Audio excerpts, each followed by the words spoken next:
Assalamualaikum warahmatullahi wabarakatuh. Saya Tuani Emila, calon guru penggerak angkatan 9 dari Kabupaten Waikanan. Saya akan menyampaikan koneksi antar materi modul 1.4 budaya positif. Berikut adalah kesimpulan tentang peran saya dalam menciptakan budaya positif di sekolah. Seorang guru diharapkan dapat menciptakan budaya positif di sekolah. Budaya positif tersebut dapat dilakukan dengan menerapkan konsep-konsep seperti disiplin positif, memahami motivasi perilaku manusia berkaitan dengan hukuman dan penghargaan, posisi kontrol, keyakinan kelas atau sekolah, dan penerapan segitiga restitusi dalam menyelesaikan masalah. Yang pertama, disiplin positif adalah cara menerapkan disiplin yang mengajarkan anak bertanggung jawab dan menumbuhkan kesadaran diri berdasarkan nilai-nilai kebajikan. Disiplin positif lebih cenderung pada disiplin diri untuk mengontrol tindakan yang dilakukan. Disiplin diri akan membuat murid menyadari dan memahami karena motivasi intrinsik, bukan karena paksaan, ujian, atau hukuman. Kedua, motivasi perilaku manusia. Terdapat 3 motivasi perilaku manusia yang harus dipahami oleh guru agar dapat memahami motivasi perilaku manusia pada murid, yaitu 1. Untuk menghindari ketidaknyamanan atau hukuman, 2.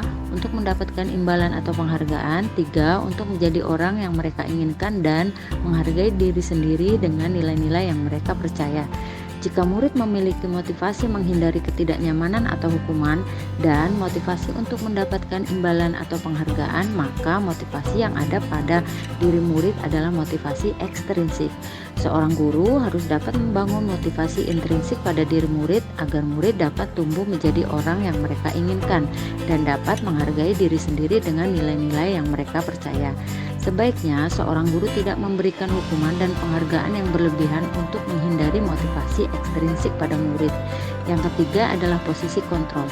Ada 5 posisi kontrol yang harus dimiliki oleh seorang guru, yaitu penghukum, pembuat merasa bersalah, teman, pemantau, dan manajer. Di antara posisi kontrol tersebut diharapkan seorang guru dapat menggunakan posisi sebagai manajer. Dalam posisi manajer, seorang guru harus dapat berbuat sesuatu bersama murid, mempersilahkan murid mempertanggungjawabkan perbuatannya, dan mendukung murid agar dapat menemukan solusi atas permasalahannya sendiri. Posisi manajer merujuk pada segitiga restitusi yang dapat menjadikan murid menjadi manajer bagi dirinya sendiri, sehingga dapat menciptakan identitas positif pada diri sendiri. Yang keempat adalah keyakinan kelas atau sekolah. Seorang guru sangat berperan dalam mewujudkan keyakinan kelas dengan menggunakan kesepakatan antara guru dan murid. Keyakinan kelas berupa pernyataan universal yang mudah diingat, dipahami, dan harus diterapkan dalam lingkungan kelas maupun sekolah. Yang kelima adalah segitiga restitusi. Dalam sebuah penyelesaian masalah, guru harus dapat berperan sebagai manajer dalam menggunakan segitiga restitusi untuk menyelesaikan masalah, yaitu menstabilkan identitas, validasi tindakan yang salah, dan menanyakan keyakinan yang bertujuan agar dapat menciptakan murid yang mandiri dan bertanggung jawab. Koneksi antar materi antara budaya positif, filosofi pendidikan Ki Hajar Dewantara, nilai dan peran guru penggerak, dan visi guru penggerak adalah dengan terciptanya budaya positif di sekolah, maka diharapkan akan dapat menciptakan tujuan pembelajaran nasional yang sesuai dengan filosofi Ki Hajar Dewantara, yaitu pendidikan yang berpihak pada murid. Budaya positif juga dapat terwujud jika seorang guru memiliki peran dan nilai guru penggerak, di antaranya berpihak pada murid, mandiri, reflektif, kolaboratif, dan inovatif, serta dapat menjadi pemimpin pembelajaran, menggerakkan komunitas praktisi, menjadi coach bagi guru lain, mendorong kolaborasi antara guru, dan mewujudkan kepemimpinan peserta didik. Budaya positif juga dapat terwujud dengan menciptakan kolaborasi antara semua warga sekolah dengan membentuk keyakinan sekolah yang disepakati bersama. Budaya positif juga diharapkan dapat terwujud melalui perubahan yang sesuai dengan visi guru penggerak, melalui prakarsa perubahan yang sesuai dengan profil pelajar Pancasila.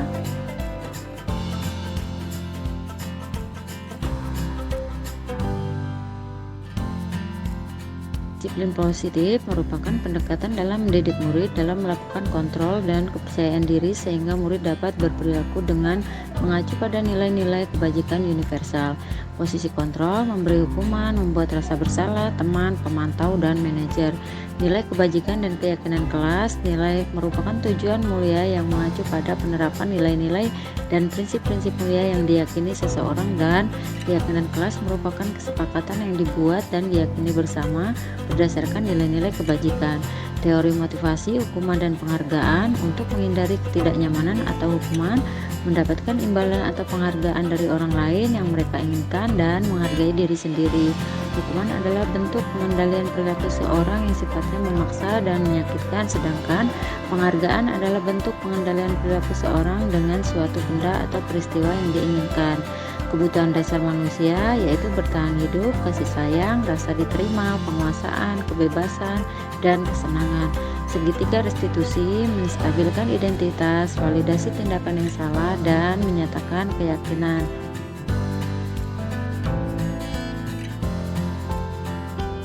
Dengan memahami disiplin positif, posisi kontrol, nilai kebajikan, dan keyakinan kelas, teori motivasi, hukuman, dan penghargaan, kebutuhan dasar manusia, dan segitiga restitusi, saya menyadari bahwa untuk dapat menciptakan budaya positif di sekolah harus dapat menumbuhkan motivasi intrinsik yang sebelumnya saya lakukan adalah hanya menumbuhkan motivasi ekstrinsik pada murid. Dan untuk dapat mewujudkan budaya positif yang berdasarkan nilai-nilai kebajikan harus melibatkan seluruh warga sekolah, baik itu murid, guru, kepala sekolah, maupun masyarakat sekitar.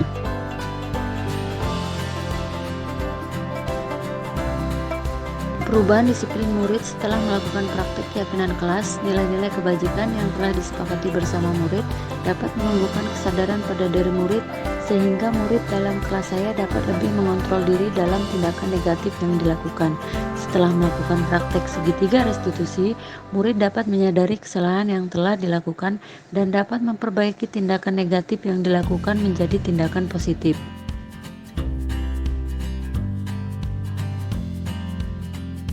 Bangga menjadi diri yang lebih baik dan merasa bahagia ketika dapat menerapkan ilmu baru yang didapat dan dapat menerapkannya sehingga dapat memberikan dampak yang positif pada lingkungan sekolah.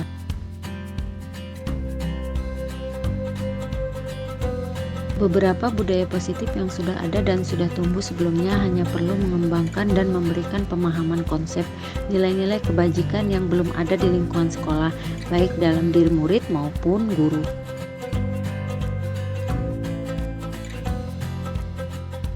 Sebelumnya saya lebih banyak memposisikan diri sebagai penghukum. Saya merasa murid harus patuh pada peraturan dan perintah guru.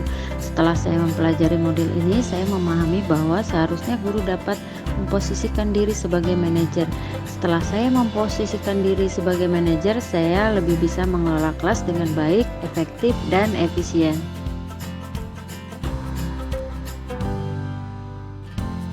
Sebelumnya belum pernah menggunakan segitiga restitusi. Sebelumnya ketika ada permasalahan pada murid, saya hanya menegur dan mengingatkan apa yang menjadi peraturan sekolah. Sekarang setelah memahami dan mempraktekkan segitiga restitusi, saya dapat menumbuhkan kesadaran pada diri murid dan murid pun dapat mencari tahu apa yang sebaiknya yang harus mereka lakukan.